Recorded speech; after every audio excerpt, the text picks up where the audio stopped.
ప్రభునందు ప్రియమైన శ్రోతలకు వందనములు. ఈ పోడ్కాస్ట్ కార్యక్రమం నాకు స్వాగతం. మీ అందరి కొరకు ఈ కార్యక్రమమును ప్రసారం చేయుచున్నాం. విని దైవాశీస్సులు పొందుకోగలరు. ప్రభునందు ప్రియమైన సహోదరి సహోదరులకు శుభోదయం. ఈరోజు ధ్యానాంశము ఆత్మీయ వరములను ఉపయోగించడం, యూజింగ్ స్పిరిచువల్ గిఫ్ట్స్. మన శరీరాన్ని గమనించండి. అనేక అవయవములతో నిర్మించబడింది కదా. ప్రతి అవయవము తన పని తాను చేస్తూ మిగిలిన అవయవాలతో సమన్వయం కలిగి పనిచేస్తూ ఉంటుంది. కళ్ళు చూస్తాయి, చెవులు వింటాయి, నాలుక రుచి చూస్తుంది, చేతులు నిర్మిస్తాయి, కాళ్ళు పరిగెడతాయి, గుండె రక్త ప్రసరణ చేస్తుంది. ఇలా ఒకే సమయంలో అవసరాన్ని బట్టి వివిధ అవయవాలు అత్యంత సమన్వయం కలిగి పనిచేస్తాయి. ఇప్పుడు ఆ శరీరాన్ని ఒక సంఘంగా ఊహించండి. దేవుడు ఈ సంఘంలో తన కార్యాలను నెరవేర్చడానికి మనలో ప్రతి ఒక్కరికి ప్రత్యేకమైన ఆత్మీయ వరములను ఇచ్చాడు. కానీ ఆ వరములు ఉపయోగించకుండా ఉంటే ఏమవుతుంది? ఒక గ్యారేజ్లో ధూళి పట్టిన ఫెరారీ కారులాగా అది ఎంత ఖరీదైనదైనా పనికిరాని వస్తువుగా మారిపోతుంది కదా. ఈరోజు మనం రోమా 12వ అధ్యాయం 6వ వచనంను ధ్యానం చేసుకుందాం. మనకు అనుగ్రహింపబడిన కృప చొప్పున వేరువేరు కృపావరములు కలిగిన వారమై ఉన్నాము. ఈ వాక్యం ఒక సూచన కాదు, ఇది దేవుని నుండి వచ్చిన పిలుపు. కాబట్టి మన ఆత్మీయ వరములను ఎలా గుర్తించాలి, వాటిని ఎలా క్రియాశీలం చేయాలి, ఎలా దేవుని మహిమకు ఉపయోగించాలి అనే విషయాల గురించి పరిశీలిద్దాం. మొదట దేవుని నుండి లభించిన వరములను గుర్తించాలి. రోమా 12వ అధ్యాయం 6వ వచనం మొదటి భాగంలో పౌలు మనకు వేరువేరు వరములు కలవు, అవి దేవుని కృప ప్రకారం ఇవ్వబడినవి అని చెప్తున్నాడు. గమనించండి ప్రియమైన మిత్రులారా, ఈ వరములు మన ప్రతిభ, శ్రమ వలన కాదు, దేవుని కృప వలన అనుగ్రహించబడ్డాయి. 1 కొరింథీ 12వ అధ్యాయం 4 నుండి 7 వచనములలో ఆత్మీయ వరములు పరిశుద్ధాత్మ ద్వారా సంఘానికి మేలు కోసం అనుగ్రహించబడ్డాయి. అపోస్తలుల కార్యములు 2వ అధ్యాయం 17-18 వచనములలో ప్రారంభ సంఘాన్ని చూస్తే పెంతెకొస్తు దినమున పరిశుద్ధాత్మ వచ్చి సాధారణ విశ్వాసులను ధైర్యమైన సాక్షులుగా మార్చింది. దేవుడు ఆత్మీయ వరములను ఒక్కొక్కరికి ప్రత్యేకంగా ఇచ్చాడు. మనల్ని మనం ప్రశ్నించుకుందాం, దేవుని రాజ్యం కొరకు ఏది నా హృదయాన్ని కదిలిస్తుంది? బర్నబాలాగా నిరుత్సాహంలో ఉన్నవారిని ప్రోత్సహించడమా? ఫీబేలాగా అవసరంలో ఉన్న వారికి సేవ చేయడమా? ప్రార్థనలో మనకివ్వబడిన వరమును గుర్తించుదాం. రెండవదిగా, విశ్వాసంతో మరియు వినయంతో మన వరమును క్రియాశీలం చేద్దాం. వరములను ఉపయోగించడానికి సంపూర్ణత అవసరం లేదు, విశ్వాసం అవసరం. దేవుడు మోషేను ఇశ్రాయేలు ప్రజలను నడిపించమని ఆజ్ఞాపించినప్పుడు మోషే నేను మాట్లాడలేను అన్నాడు.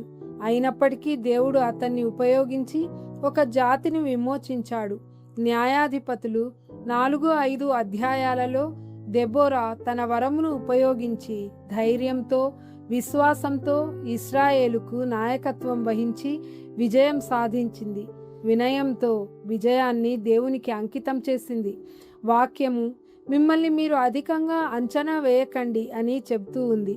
1 పేతురు 4వ అధ్యాయం 10-11 వచనాలు ప్రతి ఒక్కరూ పొందిన వరమును ఇతరులకు సేవ చేయుటకు ఉపయోగించాలి అని వివరిస్తూ ఉంది.